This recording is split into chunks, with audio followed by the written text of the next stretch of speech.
কাইরা আছে আসাম রাজ্যের আসামি কন্যা। ও আমার মন কাইরা আছে আসাম রাজ্যের আসামি কন্যা।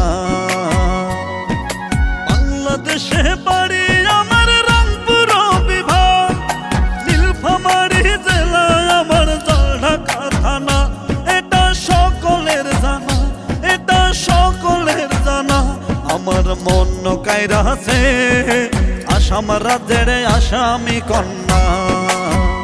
ও আমার মন কাইরা আছে আসাম রাজ্যের আসামি কন্যা।